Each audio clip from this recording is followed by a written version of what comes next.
คักเลยนิ่มบ่คักบ่โอ้ยตื่นบัดนี้เอาดินเข้านี่นั่นล้านนึงโดยพอกับอ้ายพอกับอ้ายโดยโอ้ป้าตัวดินตัวเฮาขุดขนาดตัวนั้นดิลงไปนี่กกเสือกหั่นจังให้ตัวนั้นบ่โดยให้แลนกกเชือกหั่นเนาะโดยแล้วก็ลึงลงไปชุดพุ่นเลยก็ขามไม่อาจจะขาม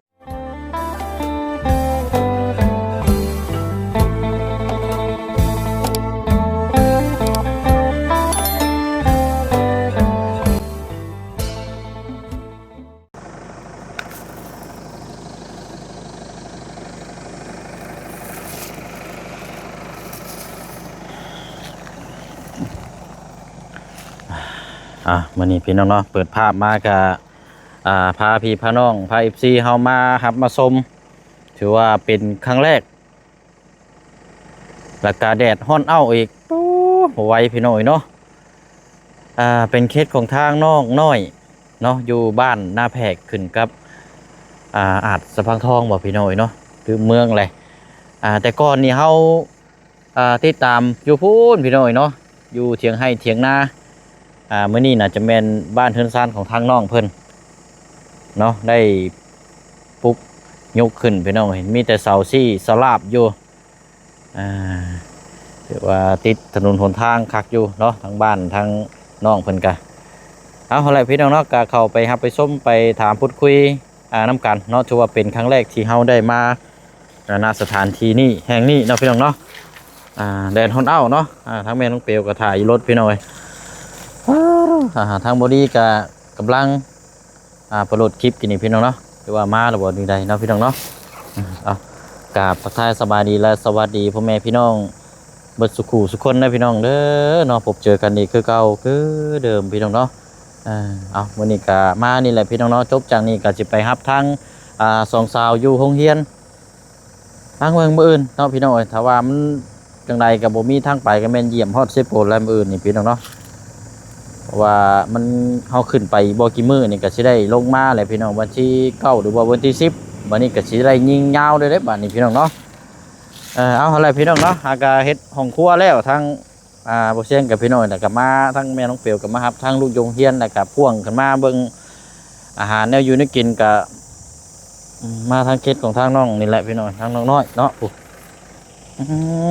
เบิ่งเด้อนี่เพื่อนไผนี่น่ะเพื่อนไผโอ้ยได้กี่ว่าเพื่อนไผได้วะบ่สวัสดีเด้อเนาะสวัสดีเด้อใช่เจ้าของเพื่อนอยู่ไสไรเนาะวันนี้เจ้าของเพื่อนวันนี้ฮะเจ้าของเพื่อนบ่อยู่อ้าวถามหากินนี่เนาะมาเลยไปดีซะนี่ทางบ่ดีเนาะใช้เปิดกล้องอยู่บ่นี่อ๋อบ่ได้เปิดบ่เนาะมาครั้งแรกได้นี่พี่น้องแล้วก็แดดฮ้อนอ้าวซ้ำมาบ่ครั้งแรกได้นี่ตอนที่แรกนึกว่าอยู่ในซอยพุ่นบ่แม่นบ่ล่ะซอยหม่องที่ว่าไปหน้าเถียงหน้าเจ้าน่ะบ่แม่นเนาะเอาเสียงนิดไม้หน่อยเสียงนึงก็ได้ลงบ่ลงเนาะของอ้ายมันเก่าเลยใช้สร้างได้ค่ะทางสร้างก็ใช้ทางไปไหนเฮ็ดเรือนนี่แม่นมันงบแล้วอ๋อเดี๋ยวนี้บ่ได้เฮ็ดบ่ซะเดี๋ยวนี้นะโดยเดี๋ยวซื้อสปอนเซอร์มาฝากคือว่าก็เฮ็ดอยู่เนาะเอาเดี๋ยวทางบ่ดีได้มามีสร้างกันสามีแต่ว่าเจ้าและสร้างชวนคิรินเอาเพื่อนไปดีได้เอาเชียงนะโดยก็ฮอดบ่ดีลงทางกินนี่บริจาคบ่ครั้งแรกได้นี่เป็นครั้งแรกพี่น้องคือว่าแดดสีบนบดเด้เนาะพารอเบิ่งในจังหน่อยกวงยาวเท่าไรนี่นะคนดินบ่นี่นะอ๋อ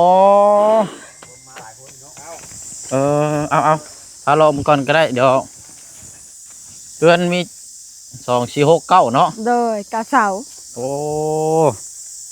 โดยปุ๊กนี่น่ะเป็นดินของเจ้าเองเลยบ่ดินพ่อโดยแม่นอยู่ดินพ่อนี่บ่โดย อืมบัดนี้อันงบเฮาได้ซะมีหยังแหน่ซะตัวนี้น่ะ ยังบ่ทันได้มี มีแต่เสากับตั้งที่ข้านซำนี้บ่ โดย โอ้ทั้งสร้างเพิ่นเมื่อแต่หึงแล้วบ่สร้างน่ะ เมื่อโดนเติบแล้ว สร้างไผมาเฮ็ดอันนี้น่ะ พอสร้าง สร้างไร พอสร้างตัวไปเฮ็ดเฮือนน้องอูน้องอีเด้ สร้างยาว สร้าง บ่ ยาวหั่น โอเคอ่ะเออแล้วแต่หึงแล้วนี่เนาะ โดย ย้ายมาอยู่หิมทางนี่เลยเนาะ โดย โอ้สะดวกสบายแล้วบัดนี้อยู่นี่ก็ยังแต่ว่ายังนอนอยู่พุ่นบ่เจ้ากะ โดยย้อนนี่พูดเลย แต่ว่าตอนนั่นก็มาเฮ็ดเวียกอยู่นี้เนาะ โดยก็เว้นกลับมานี้ ย่างไปพูดจังหน่อยกันไปย่างเลาะมาก่อนไปเนาะโอ้เนื้อที่เนาะคักอันนี้ โดย แต่ว่านี่ดินทมได้นี่เนาะ โดยแม่นไร โอ้เพิ่นเอาดินอยู่ลุ่มบนบ่อกวดขึ้นมาน่ะ โดยอดีตจะพูดได้ให้ตะนั้นเลย อืม ให้หน้าจะพูดได้ จ้างเขาเจ้าเฮ็ดเท่าไรซะนี่ล่ะ พอเองเฮ็ดล้านหนึงพอกับอ้าย อันเบิดนี่ได้ โอ้อันนี้นี่ แม่น ดินนี่เฮ้ยก็2 ล้านบ่ เอารถฟอร์ดมารุดเข้าสมบ่ รถแท็กเตอร์บ่ แท็กเตอร์เฮานี่บ่ เลย อืมบัดนี้เอาดินเข้านี่นั่นล้านหนึง โดยพอกับอ้าย ต่อกับอ้าย โดย โอ้ป้าเป็นจังห้องนี่หนึ่ง สอง สอง 3 สี่ห้องห้องละ300,000ก็บ่ได้ใช่ไหมเนาะ โดย หาก็เริ่มถมมื้อนี้บ่สัตว์ตัวนี้นะเนาะ คมได้ชามือมื้อนี้แหละ อันนี้ได้ โดยมื้อนี้ก็ได้รถเดียวนะ บ่เนาะมันต้องเต็มที่ที่เราได้เฮ็ดนี่เนาะ โดยมันแดดเด้ เพราะมันช่วงนี้มันแดดแฮงแสดงว่าอยู่นี่น่ะเป็นดินอีกพื้นนึงอันนี้เนาะ โดยแม่นเลย โอ้มีที่ดิน2พื้นตัวหนึงอยู่พุ่น ของแม่แต่ ตอนนั้นของแม่เจ้า อันนี้ของพ่อใช่มันกว้างยาวฮอดใช้นี่ล่ะ แต่ค่าเด้ ลองซี่เบิ่งก็ได้ฮอดใช้ก็ ตัวดินตัวเฮาขุดขนาดตัวนั้นเด้ลงไปในนี้กกเสือกคัน จังให้ตัวนั้นบ่ โดย ให้แลนกกเสือกหันเนาะ โดยนี้ แล้วก็ลึงลงไปชุดพุ่นเลย ก็ขามไม่ได้อาจจะขามกกเสือกเด้กกเสือกตัวมีช่องแงมมาเลย สองแงม เด้เด้อเลยได้ สองแงมมันก็สิหาแงมมันคือหลายแงมแท้ โอ้โอ้ให้อยู่สามีให้หน้าพอได้ปลูกข้าวอยู่เนาะ เด้อ นี่ อันนี้เลยคือบ่เฮ็ดดุดน้องชารถซั่นนี่ บ่ จกเลี้ยงปลารถซะเป็นหยัง เด้อถ้าเบิ่งเถื่อมันเป็นหนองเลยกับปล่อยปลา อืมแม่งแข้งบ่ได้มีบ่ล่ะบ้านเจ้า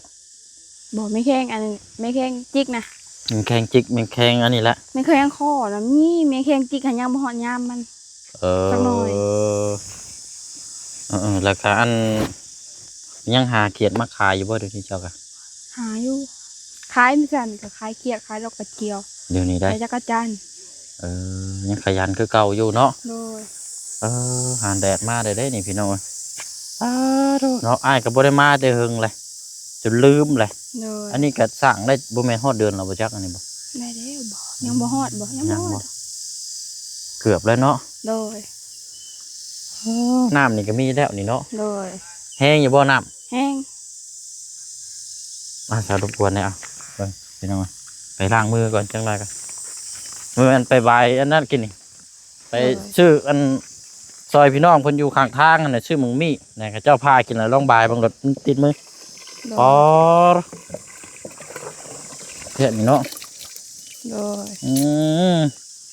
นี่เอานี่มาปลูกใช่นี่ถูกต้องแล้วนี่ พัก ของคานี่มาใส่เนาะ โดย ถ้ายุเห็ดหัวไว้อยู่ยันงูควายเข้ามาเนาะงูควายเข้ามาเดี๋ยวมันสีหักมันสีพัง มั เท นสี ดีอยู่นี่พวกนี้ก็เห็ดคักแท้นะ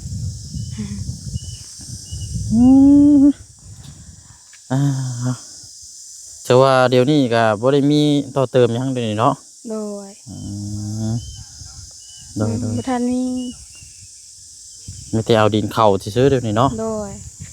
เอาดินเข้าปะไว้ยามฝนตกให้มันแจ๊บมัน ป้าสาวเข้าไปพุ่นก่อนมันคือแดดแท้นี่พี่น้องเดี๋ยวจับก็ได้ไปเดี๋ยวไปนั่งพุ่นก่อนก็ได้โอ้ดินบล็อกนี่คือไว้ไก่แท้ละ ไหวแต่โดน ใครอยู่แถวนี้บ่มีคนอันนี้บ่มีคนขี่ขโมยมีหยังบ่ ๆดูว่ามีอยู่ไผจัก5โมง แต่ว่าเขตปีที่แล้วนั่นก็เจ้าขโมยรถจักรได้แถวนี้เดือดอยู่ได้แถวบ้าน แม่ก็เจ้ายิงกันอะไร อ่า พวกวัยรุ่นเถียงเขา ว่าติดตามอยู่เกี่ยวกับทางรถจักรรถยานนี่ก็เจ้าพุ่นเอาข้างทางเลย แม่พวกผู้บ่าวผู้สาวเขาไปลิ้นเด้ อืม ไปบุญไปหยังนี่มีอยู่ อืมทางนกนิ้วเนาะรถไฟเสียนี่เนาะไม่แท้เรื่องมาก รถบ่ตาบ่ หยุดพอกันอีกแล้วฮะกินนี่พ่ออยู่เมค่าชอบขายหิมทาง โดยหลวงพ่อพี่อีกเนาะบัดนี้ เจอไม่ใหญ่ซีเข้าไปเด้อ แม่ใหญ่สีเราบ่มักมังมี ล่างของแล้วกินนี่ นั่งเลย ให้รถไฟบ่เฮ้ยน่ะ รถไหม้บ่นี่ประหยัดน้ำมันก่อนรถไหม้สิกับใครอยู่เนาะ ล่างแล้วบ่ ยังอยู่ ใช้น้อยเอาน้ำมา น้ำมา น้ำนองได้แล้ว ไปเอาน้ำมานั่งไป น้ำบ่ โอ้ จักจุก ลึกแท้เนาะ ได้เด้ บ่มีเลย นางบ่มีบ่ดีเจ้าน่ะคนใหญ่ ผู้แล้ว ทุ่มยักษ์นี่ ได้ให้เมียขี่เด้เท่าไรเฮ้ยนี่ 150,000 บาท 1,500,000 โดย ปีล่าสุดได้บ่นี่น่ะ มาเป็นลูกพี่แทนหนู ปานเรือนี่เนาะปานสกี อันนี้ยังก่อขี่ในน้ำน่ะ เจ็ตสกี อืม นี่ชัดกุ๊กเลยเนาะนี่ โอ้ สามารถแพ้ สามารถบ่ สามารถ จาก ตาม ห้า น้อยดูเรามากกว่าคนขี่รถแบบนี้ พูดแล้วมา ใช้ ผู้ชาวเด้ เนี่ย เห็นน้อยไหมพี่กัน โอ้ มันน่าให้กลัวคือเจ็ตสกีเนาะเขากล้วยเลย ฮะ เขากล้วย เล่นเขาคุ้ยบ่ โดย เบ้าหันนั่ง เอาวันนี้เจ้านั่งมึงไง ขอนั่งมึงนี่เด้อขอนั่งมึงนี่เด้อ คือได้ เจ้าสมคักก่อน กว่าคือ คือได้เราคนหุ่นใหญ่วะเนาะ คนใหญ่เนี่ย ใช่เฮ้ยเฮ็ดได้เด้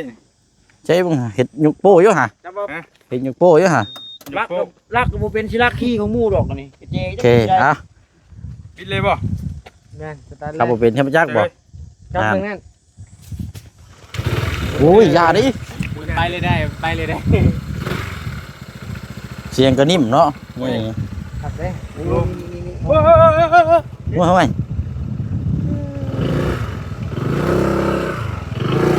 อยู่หน่อยนี่ครับ อ๋อคือเพลงเด้เนาะรถยังแสนสี่แสนห้านี่ ชื่อคุณใดก็ได้เนาะ เพลงอยู่เนาะรถจักรลองเลยนี่ไปเลยอ๋อแม่น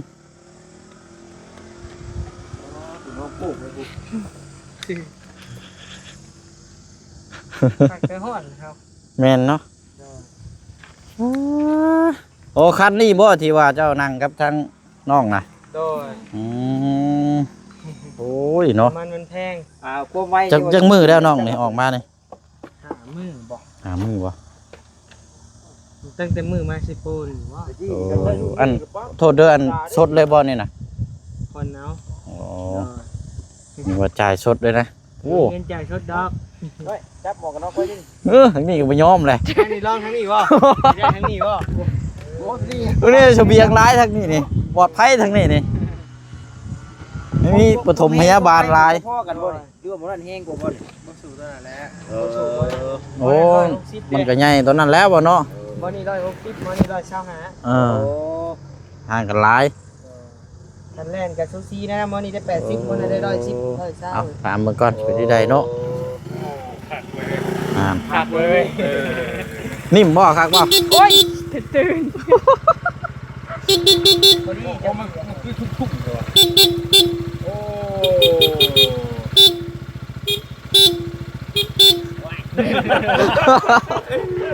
โอ้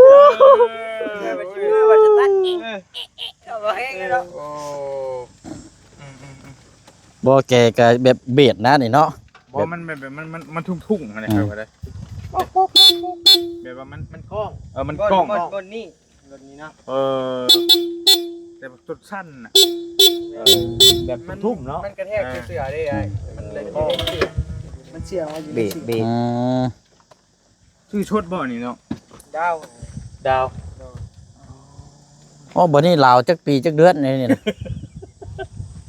โอ้บางเทื่อบางพี่น้องเพิ่นอยากมีแน่เนาะ ถา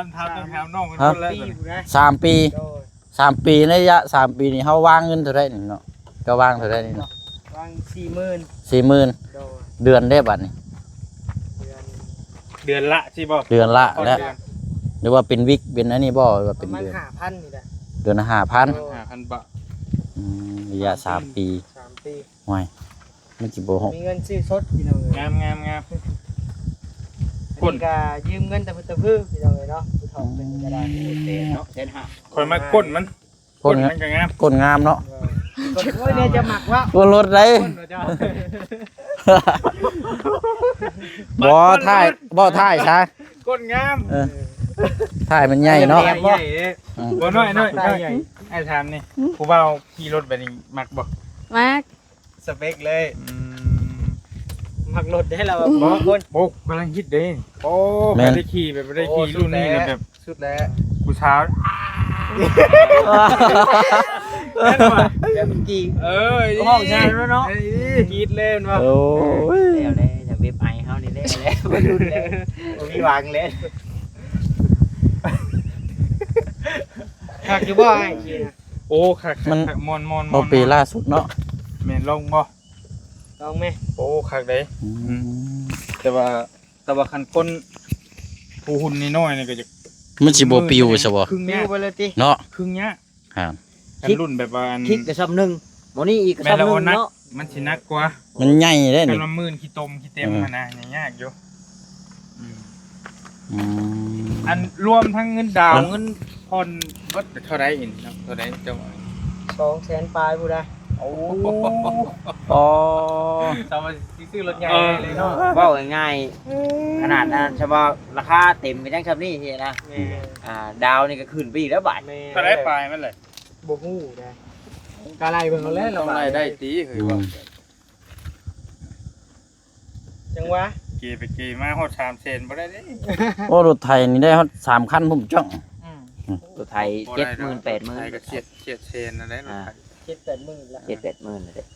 ได้อยู่ อ๋อนี่มันแสนปลายเด้ โอ้มื้อนี้200,000แล้ว หาร2แสนวะ 2เซน หาร2คันเนาะ โอ้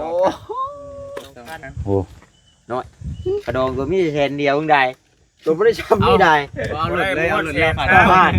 ฮอดเซน เนี่ย ครับ ถ้าเบรกได้เซนหนึงคุณว่าไปมาพวกนี้เขาซื้อคน200,000หมู่ โอ้เรื่องอยากได้มันอยากได้ฮอด4-5เซนพุ่นแล้วเนาะแม่นแล้วอ่ะ แต่ว่ามี30 40แล้วเนาะ บัดตัวจริงมันบ่ได้ ได้น้อ บ่ ย ได้หรอก เกิดจากนี้ จริงๆเจอผู้เก๋ๆนี่ก็จังว่าเฮาก็ว่าบ่ได้บุญไปบุญมันเนาะ เนาะเหนื่อย เจ้าตั้งมาสีนี่บ่ แม่ตั้งมื้อ อันนี้บ่แม่นดำ มัน นี่เนาะ มันคล้ายๆว่าดำก็คือ ดำเขียวๆ มันดำล้านเนาะดำแบบ บ่แม่นดำเหลือบ เออ เดี๋ยวว่าเบิ่งข้างหน้ามันคือว่าดุดันนะ ว่าบ่แต่งได้เนาะหน่อยเนาะ อืม แต่ง เนาะ ดีนี่ยันว่ายัน แต่ บ่ ผู้มัก แต่งสิแต่งแบบบ่บี้ได้ใส่กระเป๋าใหญ่ๆแล้ว โอ้คันบัดนี้คันยิงไก่เพิ่นยันตัวนี้อยู่บัดนี่เนาะ ตัวนี้แหละราคาน้ำมันเด้ โดนแฮเฮานี่ยัน รถหัน ไม่ มา เจ้า ใช่ ได้ รถ แล้ว เออ หันมาใช่รถ โดนแฮนี่ยันเขาอู้อยู่บัดนี่เนาะยันเขาอู้ไว้ก่อนนี่เบิ่งนี่ บำนานแล้ว โอ้ ให้หนูจอดไว้หลายหน่อยหนูอีทางจะได้ อ้ายคัก มันได้จักกิโลต่อลิตรเฮ้ยบ่ จังหวะประหยัดได้ เขา ยัดอยู่อ่ะ เขาเห็นเขารีวิวอยู่ในนั่น อืม ระดับ30ปลายอยู่ไปต่อลิ โด ตร ลิตนะ เปิดได้นี่น้องอยากเบิ่งบ่มันเด้คิดว่าคนบ่เคยใช้เห็นบ่ กันเลยให้ เอ็ด โอ้หมดใหญ่ มันคือดันเลย ยังคือนี่ กดเด็กน้อยใช่ก็ได้เอาเด็กน้อยนอนนี่ก็ได้ กรรมบ่ โอ้กำลัง อ๋ ดั อง โอ้โอ้คือตัวนี้ เดี๋ยวแบนยังส จัง ปอ ว่าน เซอร์ให้สปอน เพิ่ง เซอ หา ร์ เพิ่งหา พอแล้วเพิ่นบ่เข้าบ่เชื่อให้เด้ เห็นบ่ บ่ได้เฮ็ดคือ อาหารกล้องไปก่อนจ้ะ ต้องขนาดนี้เนาะ โอ้ บ้าล่อดิ บ่เข้ารอบ่นี่ บอยยัง B O K T TO คันกล้องนี้อีกบ่ เอาอย่ามาติดเนาะ ต้อง บ่ติด บ่ติดบ่ติด มาเฮ็ดจังไงโฆษ ต้อง ณา ต้องสปอนเซอร์ได้ต้องเข้าแล้วมีแต่น้ำ โบ๊ะมันใหญ่เนาะเฮ้ยเนาะ บ่ใหญ่แฮง โบ๊ะมันใหญ่คักอยู่โบ๊ะข่อยเห็นเขาขี่ข่อยมาก้นมันข่อยว่าอีหลีมักไฟท้ายมันหั่นน่ะมันงามได้ มันแบบจะคือก้นมันครับเนาะ แม่นงาม ตาย ได้ ให้ก้นมันครับ คันว่าซื้อสดจกจ่ายเอานี่เท่าไหร่แท้นี่อยู่ในห้างอยู่นี่ล่ะ 150,000 บาท โอ้ย 150,000 แต่ บาท ข่อยถามดึกมอเตอร์มั สัตว์ออกเลย แสนชี่ปลายแหละ อันนี้หั่น แต่จะคนละปี แม่น น้องคนละปี26 อันนี้ปีล่าสุด มันแพงอยู่แล้ว โอ้มันปีล่าสุดเนาะมันก็แพงอยู่แล้ว อยู่หั่นพอนี่ว่าบ่แรง อืม แต่ห้านนั่นแหละอ้ายซื้อให้ห้านเขาซื้อให้บ่ตาเด้ อ๋อ ห้านนั่นแหละ นี่คืออันแดนนั่น แต่ว่าห้านนั่นคือว่าอยากแพงอยู่นะตอนนั้นเฮาก่อนเฮาต่อก็เดือดเติบได้เพื่อสิลงให้กัน เป็นชูนตัว คักอยู่น้องน้อยขี่แล้วเนาะ ลองเอาได้ใส่พี่น้องเด้อพาไปครับทั้งลูกหลานก่อนบัดนี้ ได้เลยบ่ ได้แล้ว ทางไปได้ว่าเด้ ว่ามีเฝ้าไปทางไปในมือครับลูกหลานแล้ว โอเคจะว่ากัน มุงได้เนาะ ไปเหนือมื้อใดมื้ออื่นบ่ จังว่ามันมีทางไปแต่ก็สิคือเก่าหั่นแหละ โอเค เด้อ โอเคจังว่ากัน เอลี่มาได้จากมือล่ะ มามื้อวันอาทิตย์เด้ตอนแรกวันอาทิตย์ เอาไปหู้ได้ว่าจะลงมา ตอนแรกวันอาทิตย์ ไปเสียเด้อพี่น้องเด้อจังว่ากันเด้อ อยู่ดีมีแห้ง โดย ทางน้องน้อยเดี๋ยวพุ่นละมีโอกาสสิมาเยี่ยมยามใหม่เด้อล่ะเด้อ โดย ทางนี้ก็เอาเดี๋ยวคอยก่อคอยจิ้มไปพี่น้องเอ้ยคือปวกหั่นแหละเนาะ โดย เท่านี้แล้ว คอยกัดไปเดียวก็สำเร็จหรอกเนาะคือปวกเฮาก่อหั่นแหละเดี๋ยวมันก็ค่อยขึ้นเดี๋ยวมันก็ใหญ่เดี๋ยวมันก็สำเร็จหรอกวันนี้เฮาหาก็เริ่มติดตั้งเนาะว่าแล้วเอาอ้ายขอไม้นั่นล่ะเดินทางก่อนพี่น้องเอ้ย เป็นบ่ โอ้นะอะไรเนาะถ้าว่ามีวันเวลาจะอยู่ดินน้ำมูคุยอยู่พี่น้อยแต่ว่าเขาเฝ้าเนาะเฝ้านะครับทางสองสาวเอาอะไรพี่น้องมีโอกาสรอบหน้ารอบหน้าจังมาเยี่ยมยามตามข่าวถ้าน้องๆเพื่อนมื้อนี้ก็พบเจอทีมงานเนาะได้พูดได้คุยอบรมน้ำกันพี่น้องเนาะเอาอะไรพี่น้องให้ลาพี่ลาน้องไปก่อนพบพ่อกันในคลิปหน้ากินนี่อยู่ดีไม่แห้งลำด้วยเบิร์ดสุขุสุขคนในพี่น้องเด้อเนาะสบายดี